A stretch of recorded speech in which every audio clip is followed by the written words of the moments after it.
আমি আপনাদেরকে একজন সফল ব্যক্তি সম্পর্কে বলতেছি। জুলাইবিস রাদিয়াল্লাহু আনহু ছিলেন কালো মানুষ। কেমন? একটু কালো, যে খুব উচ্চ বংশের না, ঠিক আছে, খুব উচ্চ বংশের না, খুব সুদর্শন না, খুব লম্বা না, খাটো টাইপের মানুষ, একটু বেটে টাইপের মানুষ।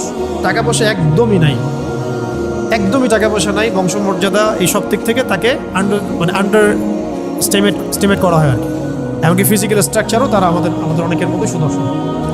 তার অবস্থা কেমন? নবী সাল্লাল্লাহু আলাইহি ওয়াসাল্লামের সাহাবীরা অন্য হাদিস থেকে বলেছেন যে নবী সাল্লাল্লাহু আলাইহি ওয়াসাল্লাম মসজিদে যেতেন, মদিনায় মসজিদ নববীতে যেতেন, রাস্তার পাশে তিনি পড়ে থাকতেন।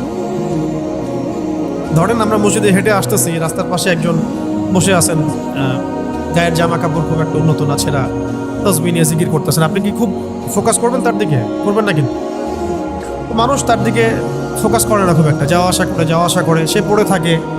কেউ খাবার দিলে খায়, না দিলে খায় না। এইভাবেই তার দিন যাচ্ছে।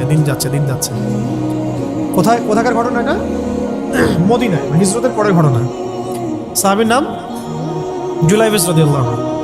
খুব উচ্চ বংশের না, অর্থবিত্ত নাই। বারবার বলছি, আমি রিপিট করতেছি কেন? বিকজ এটা আপনাদের সাথে অনেক অনেক মানে সাইকোলজিক্যালি মিলবে বিষয়টা অনেকের সাথে, এবং এটা আমাদের খুব ভালো করে জানাও দরকার আছে। একদিন নবী সাল্লাল্লাহু আলাইহি ওয়াসাল্লাম তাকে বললেন যাওয়ার সময়, হে জুলাইবিস, তুমি কি বিয়ে করবা? প্রশ্নটা কি? খুব মজার আলোচনা না এটা আমাদের কাছে, অনেকের কাছেই। হে জুলাইবিস, তুমি কি বিয়ে করবা না? প্রশ্নটা এরকম ছিল, হে জুলাইবিস, তুমি কি বিয়ে করবা না? উনি তো আকাশ থেকে বললেন, ইয়া রাসূলুল্লাহ, আমাকে কে বিয়ে করবে? আমার না আছে চেহারা সুরত, না আছে আমার বংশমর্যাদা, না অর্থবিত্ত, আমি কিভাবে বিয়ে করব? কে মেয়ে দিবে আমাকে? কে আমাকে মেয়ে দিবে? তো ওদিন নবী সাল্লাল্লাহু আলাইহি ওয়াসাল্লাম চলে গেলেন, কিছু বললেন না। পরের দিন আবার বললেন, ইয়া জুলাইবিস, আলা তাতাযাওয়াজ, তুমি কি বিয়ে করবা না? একই উত্তর, ইয়া রাসূলুল্লাহ, আপনি গতকালকে এক কথা বললেন, আবার বলতেছেন বিয়ে করবেন, আমাকে কে বিয়ে করবে? তৃতীয় দিন নবী সাল্লাল্লাহু আলাইহি ওয়াসাল্লাম আবার বললেন, আলা তাতাযাওয়াজ ইয়া জুলাইবিস, তুমি কি বিয়ে করবে না হে জুলাইবিস? তিনি এবার বলছেন, আপনি কি আমার সাথে রসিকতা করতেছেন? আমাকে কে বিয়ে করবে? তো নবী সাল্লাল্লাহু আলাইহি ওয়াসাল্লাম বললেন যে অমুক আনসারী সাহাবীর বাসায় যাও। অমুক আনসারী সাহাবীর বাসায়, আনসারী সাহাবী কারা? যারা মুহাজির সাহাবীদেরকে আশ্রয় দিয়েছেন। অমুক আনসারী সাহাবীর বাসায় যাও, সেখানে একজন বিবাহযোগ্য নারী আছে, মেয়ে আছে, তাকে গিয়ে বলো যে আমি রাসূল সাল্লাল্লাহু আলাইহি ওয়াসাল্লামের পক্ষ থেকে আমার বিয়ের প্রস্তাব নিয়ে আসছি। তিনি গেলেন, যাওয়ার পরে বললেন যে আমাকে প্রস্তাব সহ পাঠানো হয়েছে। মেয়ের বাবা আর মায়ের রিয়াকশন ছিল অনেকটা সাধারণত যা হয় তেমন আর কি। তুমি বিয়ের প্রস্তাব নিয়ে আসছো, তুমি কি খাওয়াবা মেয়েকে? কোথায় রাখবা? তোমার তো নিজের কোনো থাকার জায়গা নাই। প্রশ্ন কিন্তু যৌক্তিক কি? আমি মেয়ের তো বাবা, আমিও তো এই প্রশ্নই করবো নাকি? প্রশ্ন করবেন না? আপনার মেয়ে থাকলে এভাবে প্রশ্ন করবেন তো আপনি। তারাও সেই প্রশ্ন করলেন, এমনকি এক পর্যায়ে রিফিউজ করে দেওয়া হলো, না এটা পসিবল। এই কথাগুলো, কনভারসেশনগুলো ভিতর থেকে শুনছিলেন সেই মেয়ে নিজেই, আনসারী সাহাবী, মদিনার আনসারী মেয়েরা কিন্তু অনেক সুদর্শন তৎকালীন সময়ের কাছে, উচ্চ বংশের, সুদর্শন, খুবই ইলেমওয়ালা হতেন তারা, হিপস ক্ষমতা খুব থাকতো, খুবই জজবাওয়ালা, মানে জিহাদের মাঠে একদম যুদ্ধ করেছেন তারা, একদম নবী সাল্লাল্লাহু আলাইহি ওয়াসাল্লামের আশেপাশে ছিলেন। উহুদের সময় একজন আনসারী সাহাবী ছিলেন, মহিলা সাহাবী, উম্মে আমারা তীর ছুঁড়েছেন নবী সাল্লাল্লাহু আলাইহি ওয়াসাল্লামের পাশে। তো ওনারা কিন্তু খুবই গায়রতওয়ালা মানুষ। তিনি বলছেন, হে আমার বাবা মা, এই প্রস্তাব কে পাঠিয়েছে? নবী সাল্লাল্লাহু আলাইহি ওয়াসাল্লাম। যে প্রস্তাব রাসূল পাঠিয়েছেন সেটাকে কিভাবে তোমরা ডিনাই করো? আমি জুলাইবিসকে বিয়ে করবো। কে বলছেন এটা? আপনি পুরা সিস্টেম খুঁজে এরকম একটা আনসারী সাহাবীর মতো মেয়ে আমাকে দিতে পারবেন? ইল্লা মাশাআল্লাহ, হইতে পারে ইল্লা মাশাআল্লাহ। তো ওই মেয়ে নারী সাহাবী, তিনি রাজি হলেন। এবার শোনেন, এবার বিয়েও হলো, মাশাআল্লাহ, বাসর হলো, এবং সকালবেলা আওয়াজ হচ্ছে, মদিনার চারপাশে এলান হচ্ছে যে হে মুসলিমরা সবাই বের হও, ইহুদিদের সাথে যুদ্ধে আমাদেরকে খায়বারে যেতে হবে। ইহুদিদের সাথে যুদ্ধে আমাদেরকে খায়বার আক্রমণ করতে হবে। নবী সাল্লাল্লাহু আলাইহি ওয়াসাল্লাম তোমাদেরকে আদেশ করেছেন। এটা কিন্তু হুদাইবিয়া সন্ধির পরের ঘটনা। আর ইহুদিদের সাথে আমাদের বেশ কয়েকটা যুদ্ধ হয়েছে, বনু কুরাইজার সাথে, বনু কাইনুকার সাথে, বনু নাজিরের সাথে, এবং ফাইনালি খাইবারে এদের সাথে। তো জুলাইবিস রাদিয়াল্লাহু আনহু বের হয়ে গেলেন যুদ্ধের জন্যে। এবং খায়বারের যুদ্ধ হলো, খায়বার অবরোধ করা হলো এবং খায়বার যুদ্ধের বিশাল হিস্ট্রি আছে, আপনারা পড়ে নিয়েন, লম্বা কথা।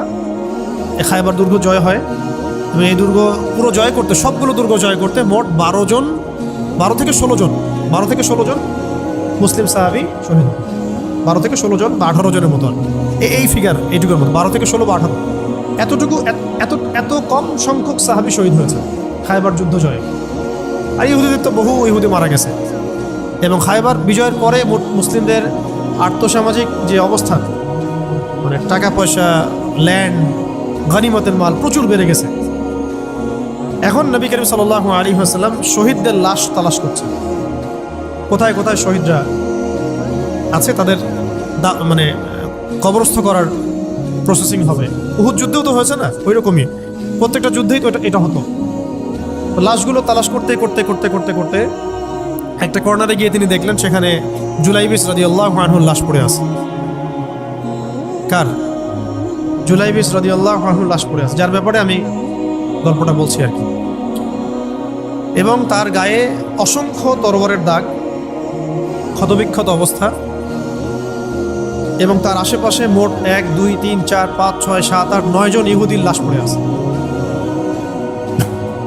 ছোট সাহাবী, বলেছি আকৃতিতে ছোট, খুব উঁচু বংশের না, অর্থ সম্পদ কম, দেখতে সুন্দর না। গতকাল বিয়ে করেছেন, কেউ তাকে বিয়ে দিতে যাচ্ছিল না। তার এক পাশে কয়জন ইহুদির লাশ, তার পাশে মোট 9 জন ইহুদির লাশ পড়ে আছে, মাঝখানে তার লাশ ক্ষতবিক্ষত অবস্থায়। এই অংশটুকু আপনারা পড়ে নিয়েন, পড়লে আরও ভালো ফিল করবেন, একা একা পড়লে আরও ভালো ফিল করবেন। নবী সাল্লাল্লাহু আলাইহি ওয়াসাল্লাম নিজে তার কাছে গেলেন। হাদিসের মধ্যে আসছে, সিরাতের কিতাবের মধ্যে আসছে, নবী সাল্লাল্লাহু আলাইহি ওয়াসাল্লাম নিজে তার কাছে গেলেন। যাওয়ার পরে তার যে মাথা, সেই মাথার পাশে নবী সাল্লাল্লাহু আলাইহি ওয়াসাল্লাম বসলেন। বসার পরে নিজের হাতে জুলাইবিস রাদিয়াল্লাহু আনহুর চেহারা থেকে এরকম করে ধুলাবালিগুলো সরান, নবী সাল্লাল্লাহু আলাইহি ওয়াসাল্লাম তার গা থেকে রক্তগুলো আমাদের নবী সাল্লাল্লাহু আলাইহি ওয়াসাল্লাম মুছলেন, আদর করলেন, চুলগুলো ঝাড়লেন। দৃশ্যটা চিন্তা করেন, তার চুলগুলো তিনি ঝাড়তেছেন, চেহারা থেকে রক্তগুলো মুছতেছেন। কে? নবী সাল্লাল্লাহু আলাইহি ওয়াসাল্লাম তার চেহারা ধুলাবালিগুলো মুছতেছেন। নিজের এই পায়ের মধ্যে, উরুর মধ্যে তার মাথাটাকে নিয়ে এসে রাখলেন নবী সাল্লাল্লাহু আলাইহি ওয়াসাল্লাম। রাখার পরে এভাবে আদর করতেছেন। আর এরপর উপরের দিকে তাকালেন, তার জন্য তো দোয়া করলেন, উপরের দিকে তাকালেন, তাকে চোখ নামাই নিলেন। সাহাবা কেরাম তো আশেপাশে আছেন অনেকেই, বললেন যে ইয়া রাসূলুল্লাহ, আপনি এমনটা কেন করলেন, চোখ নামাই নিলেন কেন? তখন তিনি বললেন যে আমি দেখলাম যে জান্নাতের হুরদের মধ্যে অসংখ্য হুর ছুটে আসতেছে, কে জুলাইবিসকে আগে বরণ করবে তার। তিনি নিজে কাঁদলেন, জুলাইবিসের জন্য নিজে কাঁদলেন, নিজের হাতে তাকে এইভাবে উঠালেন। তিনি ছোট মানুষ ছিলেন। এরপর 2 হাত দিয়ে তাকে উঠায় নিজের হাতে তাকে দাফন করলেন। দাফন করার পর তিনি বললেন, ইয়া জুলাইবিস, হে জুলাইবিস, আনতা মিন্নি ওয়া আনা মিনক, তুমি আমার অংশ, আমি তোমার। হে জুলাইবিস, তুমি আমার, আমি তোমার।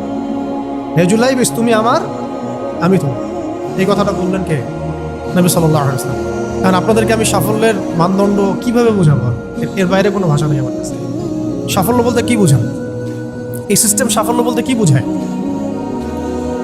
এই ওয়ার্ল্ড অর্ডারটা সাফল্য বলতে কি বোঝায়? এই বস্তুবাদী জগৎটা আমাদেরকে সাফল্য বলতে আসলে কি বোঝায়? সাফল্য বলতে বোঝাচ্ছে ইমান। সাফল্য হলো ইমান, বিশুদ্ধ আকীদা, বিশুদ্ধ আমল, আল্লাহর আনুগত্য, রাসূলের আনুগত্য, দুনিয়ার জীবনে মুসাফিরের মতো থাকা, যতটুকু প্রয়োজন ততটুকু সন্তুষ্ট থাকা, একজন নেককার স্ত্রী, সুসন্তান সন্ততি, আদর্শ একটা পরিবার, হালাল একটা রিজিক, বাস। ইসলামের জন্য দাওয়াত, তাবলীগ, মেহনত, দিন প্রতিষ্ঠার চেষ্টা, প্রয়োজনে জিহাদ, প্রয়োজনে শাহাদাত। আর কি আছে সাফল্য বলতে? এরকম সাহাবী একজন নয়, কিন্তু এক একজন সাহাবী সম্পর্কে এক একটা করে কথা বলা যায়। হানজালা রাদিয়াল্লাহু আনহুর নাম শুনছেন? হানজালা রাদিয়াল্লাহু আনহু, তিনিও বিয়ে করেছেন একদিন। তার পরের দিন সকালে উহুদের যুদ্ধে গিয়েছেন।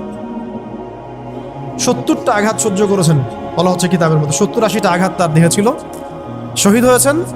উহুদ যুদ্ধে যখন সাহাবীদেরকে দাফন করা হচ্ছে, তখন তিনি নবী সাল্লাল্লাহু আলাইহি ওয়াসাল্লাম দেখলেন হানজালা রাদিয়াল্লাহু আনহুর লাশটা ভেসে আছে, বাতাসে ভেসে আছে, এবং লাশটাকে পানি ঝরতেছে। সাহাবীরা জিজ্ঞাসা করলেন, ইয়া রাসূলুল্লাহ, এটা কেমন, এটা কিভাবে হচ্ছে?